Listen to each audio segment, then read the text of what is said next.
Welcome back to KON Academy. Today we'll be talking about the adventures of Gunpowder, how it traveled down the Silk Road, and how it changed the face of the earth forever. So, it's the 700s or 800s, and the Chinese are trying to make a cure-all potion. So they make a powder, and it explodes. Now, the Chinese don't think about this much, because originally it was smokeless powder. It just flamed. Now it made flamethrowers, but I can't find an image of flamethrowers. It is kind of more like a stick with a big thing in the end, full of black powder, and then it would go onto the Mongols, because nobody likes the Mongols. Now it's the fast forward to the 900s and the 1200s. The Chinese figure out how to make it explosive. So first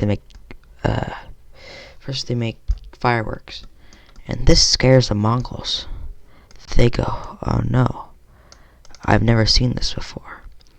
And eventually they find out, eventually they make cannons.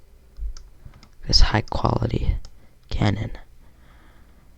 Not like this, but something similar. Into a hand cannon, like so. See, it's a cannon with a stick on the end. He just has a rope that's lit. And the Mongols, this makes the Mongols even more scared and enraged. So they start attacking China. Eventually, they have to get the matchlock. The matchlock is that's the trigger. It's super simple. So this is a piece of burnt rope, and it goes down over here. And this little thing right here goes over here, holds onto the rope, goes through the gun, and over here. And this is the barrel right here, and it's full of gunpowder like a normal musket. And you just push it that way. That pushes that down, and it shoots. It's really simple. So I think this is even more simple than regular flintlock. But now let's fast forward to the 1200s to the 1500s. So the Spanish invent the arquebus. Arquebus is a little more complicated, with the same premise as a matchlock, and uses a rope, and it's more steady, and has a pole. The Spanish used this to conquer the Americas. Also the Ottomans. The Ottomans used guns and cannons to take down the walls of Constantinople and take down the Byzantine Empire in the 1400s. Now, you might be thinking, how does a country from over here get all the way to here? Well, first, he went through the Silk Road, going through here. But eventually, it was something more like this. Through the oceans. Because they had, or they wanted to go by sea, they had to go over here, under the Horn of Africa, and go up here, and that way. This is the way that gunpowder traveled through. And the Europeans developed it, and soon they became the superpowers in Europe and the world.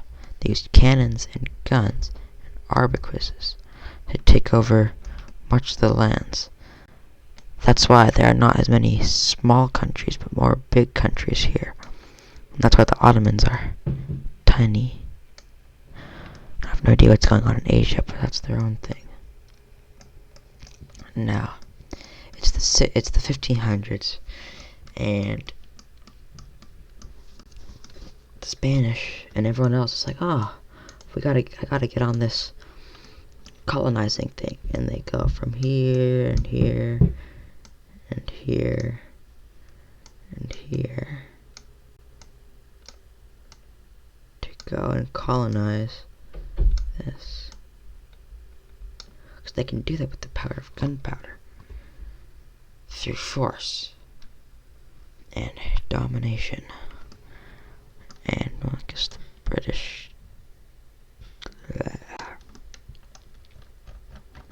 Now it's the 19th century. The Ottomans. It's World War I. It's the last noble war. Now, warfare can now devastate millions, as it did in World War I. This is when wars became less noble and bad, and they realized how bad it was. Conflicts could span entire continents.